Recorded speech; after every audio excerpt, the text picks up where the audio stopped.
नमस्कार मित्रों, भगवत चर्चा में एक बार फिर आप सबका स्वागत है। स्मरण ही होगा कि हम लोग भगवत गीता के 15वें अध्याय पुरुषोत्तम योग पे चर्चा कर रहे हैं। विगत दिनों में 2 श्लोकों पे चर्चा भी किया था। इस अध्याय में भगवान श्री कृष्ण ने पहले 5 श्लोकों में इस पूरे संसार को एक उल्टे बट वृक्ष की तरह से माना कि यह एक वृक्ष है जो उल्टा है, जिसकी जड़ें ऊपर की ओर है, शाखाएं और प्रशाखाएं नीचे की ओर हैं। तो जितना भी संसार दिखता है, चाहे जीव हो, जंतु हो, जड़ हो, नदी हो, नाला हो, जो कुछ भी दिखता है, ये सब उसी वृक्ष की शाखाएं हैं जिसका मूल ऊपर है, अदृश्य है। ये उन्होंने एक दृष्टांत दिया और इसी से वो अध्यात्म को समझा रहे हैं। कह रहे हैं जो परम सत्य है उसकी जड़ ऊपर है, अदृश्य है। संसार में जो वृक्ष होता है उसकी जड़ नीचे होती है, वो भी अदृश्य होता है। फल और फूल ऊपर होते हैं, दिखते हैं, पर अध्यात्म के फल और फूल तो दिख रहे हैं। मनुष्य दिख रहा है, जानवर दिख रहे हैं, पेड़ पहाड़ नदी दिख रहे हैं, ये उसके वृक्ष हैं, के डालियां हैं, फूल हैं, फल हैं, लेकिन उसकी जो जड़ है, जो कारण है, वो अदृश्य है और ऊपर है। ऊपर होना ही है। ऊपर का मतलब यहाँ पे सिर्फ ये सिंबॉलिक रूप से नहीं कि कोई चीज नीचे कोई चीज ऊपर। ऊपर का मतलब अदृश्य से है, उस सत्ता से है जो हमसे ज्यादा बलशाली है। ज्ञान में, वैभव में, ऐश्वर्य में, सब तरह से ऊपर है हमारे। चाहे शक्ति हो, चाहे अभिव्यक्ति हो, चाहे ज्ञान हो, चाहे विज्ञान हो, कुछ भी हो, हर तरह से वो हमसे ऊपर है, बेहतर है। तो यहां बेहतरी से अर्थ लेना चाहिए। ये ऊपर नीचे नहीं कि एक ईंट के ऊपर दूसरी ईंट रखी है, इन अर्थों में। तो वो जो मूल कारण है वो ऊपर है और जड़ नीचे है, ये इन्होंने बताया। अब आगे के जो 2 श्लोक हैं, तीसरा और चौथा, वो बहुत ही महत्वपूर्ण है, बहुत गूढ़ बातें उन्होंने कही है।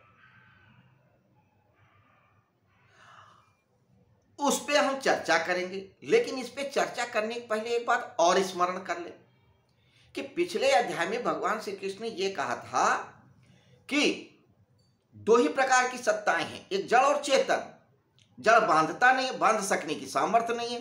चेतन बांधता ही नहीं है, उसे कोई शौक ही नहीं है, कोई जरूरत ही नहीं, कोई वजह नहीं है। तो चैतन्य बांधता नहीं है और जड़ बांध नहीं सकता है। तो बांधता कौन है? सत रज तम 3 गुण।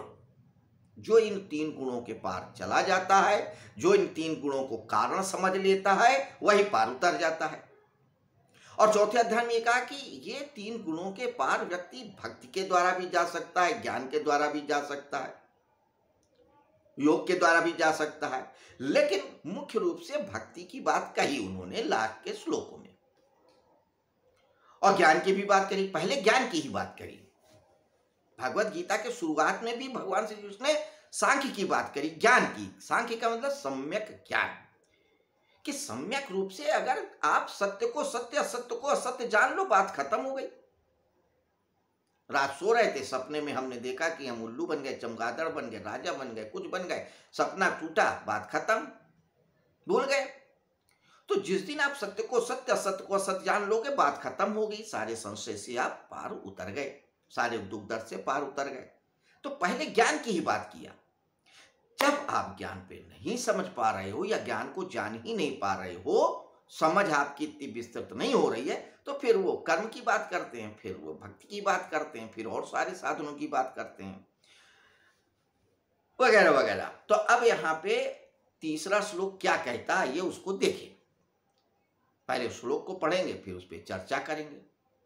तो आइए श्लोक को देखते हैं क्या कहता है। श्लोक कहता है, न रूपम अस्य तथोपलभ्यते न अंतो न चादिन च संप्रतिष्ठा अश्वत्थमेनं सुवीरमूलम संग शस्त्रेण धरणेन छित्त्वा।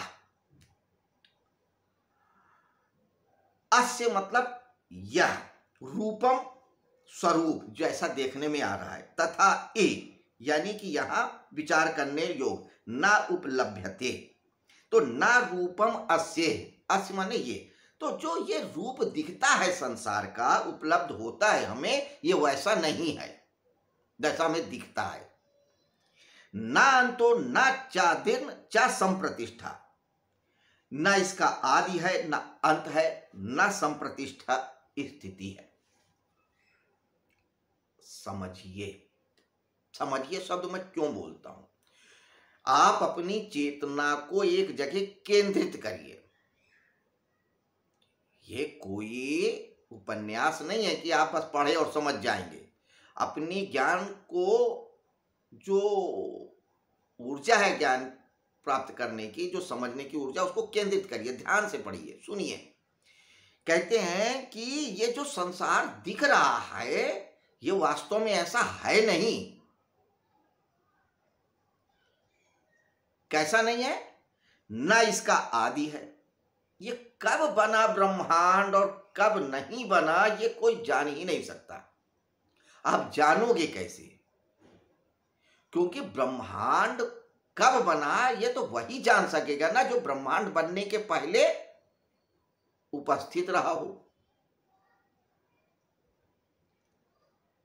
अब जो उपस्थित था वो कौन था?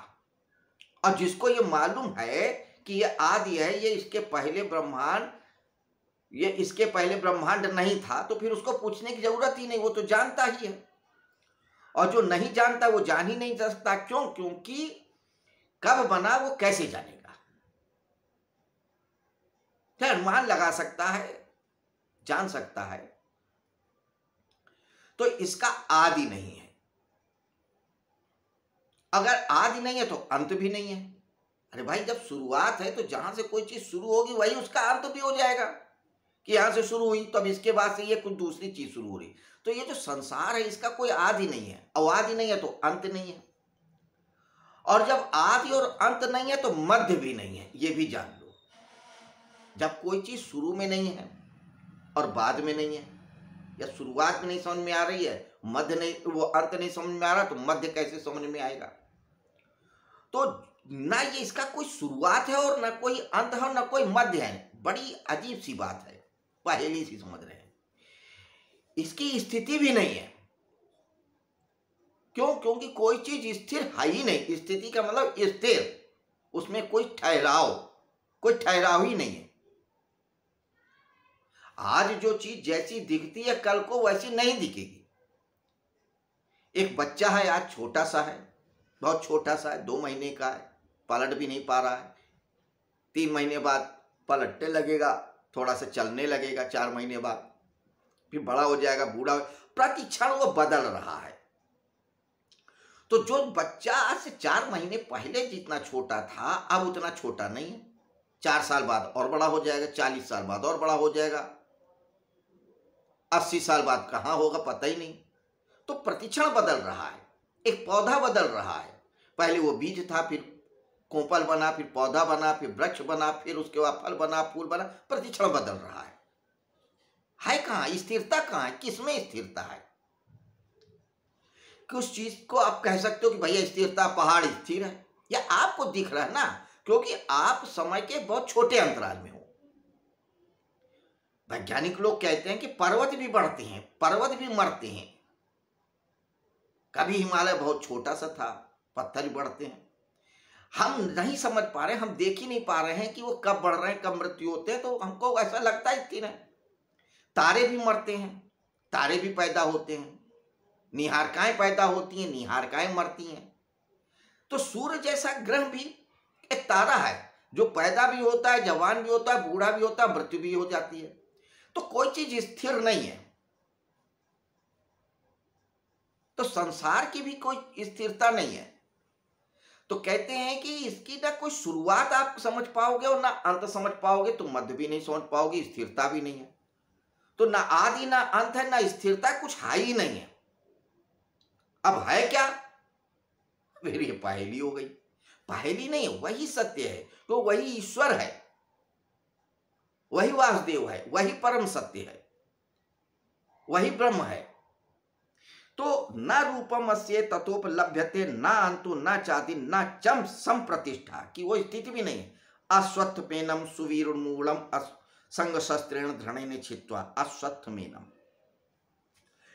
सुवीरुन्मूलम, धृण मूल वाले इस संसार रूप अश्वत्थ वृक्ष को धृण असंगता रूप शस्त्र के द्वारा काट कर, अब परम सत्य को समझने की वो पहली शर्त बता रहे हैं कि यह जो वृक्ष दिख रहा है, जिसकी जड़ें अदृश्य ऊपर की तरफ हैं, वो हमको संसार में लगाए हुए है, जिसका ना कोई आदि है, ना अंत है, ना मध्य है, सिर्फ गुणों की वजह से हमें दिखता है। कभी ज्ञान के रूप में बांधता है, कभी कर्म के रूप में, कभी तामस के रूप में, उसमें हमें लगे रहना पड़ता है। तो इस जो वृक्ष की शाखाएं बड़ी मजबूती से हमको बांधे हुए हैं, फैली हुई हैं चारों तरफ हमारे, उसको असंगता रूपी शस्त्र से, जैसे पेड़ को कुल्हाड़ी से काटते हैं, तलवार से काटते हैं, असंगता, उसका संग मत करो, उदासीन हो जाओ, उसकी तरफ ध्यान ही मत दो। अच्छा है तो, बुरा है तो, पाप है तो, पुण्य है तो, ऊपर है तो, नीचे है तो, कोई मतलब नहीं है तो है। जब आप उसके प्रति पूर्ण उदासीन हो जाओगे, साक्षित्व को उपलब्ध हो जाओगे, तो ही आप उस वृक्ष के मूल को जान पाओगे, वरना उसके पहले नहीं। तो काट कर, तो ये श्लोक यहीं पे समाप्त हो जाता है कि अध्यात्म के रूप संसार में या अध्यात्म का अनुभव करने के लिए, परम सत्य का अनुभव करने के लिए पहले आपको असंग होना पड़ेगा, यानी कि सत रज तम तीन गुणों के पार जाना पड़ेगा। पाप पुण्य, अच्छे बुरे, मृत्यु जीवन, सबके परे जाना होगा, सिर्फ साक्षित को उपलब्ध होना, तभी। उसके पहले बात मत करो, वरना आप इस चक्कर में पड़े ही रहोगे। तो अध्यात्म की पहली शर्त, पहली सीढ़ी ही यही है, असंग हो जाओ, माया मोह सबसे छूट जाओ। इसका यह मतलब नहीं कि आप जंगल चले जाओ, जंगल चले जाओगे तो जंगल को पकड़ लोगे, अभी घर में हो तो घर को पकड़े हो, दुकान में हो तो दुकान में पकड़े हो, तो छोड़ना भी नहीं है और पकड़ना भी नहीं है। छोड़ने का मतलब यह कि आप उसके प्रति कोई भाव रख रहे, विरक्ति, और आज विरक्ति है तो कल आसक्ति हो जाएगी, आज आसक्ति है तो कल विरक्ति हो जाएगी, फिर ये चक्कर पड़ेगा, फिर चलेगा, फिर चलेगा। तो इसलिए ना छोड़ना है और ना ही पकड़ना है, सिर्फ उसके प्रति असंग है, जो है सो है, जो नहीं है सो नहीं है। किसी भी भाव, किसी भी विचार, किसी भी सिद्धांत के प्रति भी लगाव नहीं रखना है। किसी भी व्यक्ति, किसी भी समुदाय, किसी भी रिश्ते से लगाव नहीं रखना है। न यश, न मान, न सम्मान, किसी से भी नहीं। न उसके प्रति कोई घृणा, न कोई उसके प्रति द्वेष, न उसके प्रति लगाव, और न ही कभी दुराव। जब आप ये भाव या गुण अपने अंदर पैदा कर लोगे, तभी आप अध्यात्म को, यानी कि उस परम वृक्ष की जड़ को समझ पाओगे। वरना डंगाल से लटके हो, लटके रहोगे, उन जड़ों में लिपटे हो तो लिपटे रहोगे, शाखाओं में जड़ को नहीं समझ पाओगे। जड़ के लिए आपको अदृश्य को जानना पड़ेगा, उस अदृश्य तक पहुंचना पड़ेगा। उस अदृश्य को पहुंचने के लिए जरूरी है, पहली शर्त ही यही है, असंगता रूपी शस्त्र से काट कर, बिना किसी लाग लपेट के लगाओगे। तो मित्रों, ये थी एक छोटी सी चर्चा 15वें अध्याय के तीसरे श्लोक पे। चौथा श्लोक इसी श्लोक का एक एक्सटेंशन है। ये जो बात कह रहे हैं अभी पूरी नहीं हुई है, ये पूरी होगी बात अगले श्लोक में। लेकिन अगले श्लोक में कैसे पूरी होगी, क्या बताएंगे, ये हम कल के चर्चा में देखेंगे। आज की चर्चा में इतना ही। तो मित्रों, हम लोग एक एक श्लोक को पढ़ें, समझें, जीवन में उतारें। चलते चलते एक बात और बता दें। आज एक मित्र से चर्चा हो रही थी। उन्होंने कहा कि ये बताइए कि हमको अगर धर्म के बारे में समझना हो तो हम कौन सी पुस्तक पढ़ें, कहां से शुरुआत करें? क्योंकि लोगों को यही नहीं पता है। धर्म के बारे में जानना चाहते हैं, समझना भी चाहते हैं बहुत से लोग, लेकिन वो कहां से शुरू करें, शुरुआत ही नहीं समझ में आती है। वेद पढ़ नहीं सकते क्योंकि बड़े कठिन है, संस्कृत में है। पुराण भी लगता है कि क्या कथाएं हैं, अजीब अजीब सी कथाएं, इंटरेस्ट नहीं बढ़ता। तो हमने उनसे कहा भाई भगवत गीता पढ़ो, धर्म समझ में आ जाएगा, धर्म भी समझ में आएगा और धर्म के पार जो है वो भी समझ में आ जाएगा। क्योंकि भगवत गीता धर्म पे ही शुरू होती है और धर्म पे ही खत्म होती है।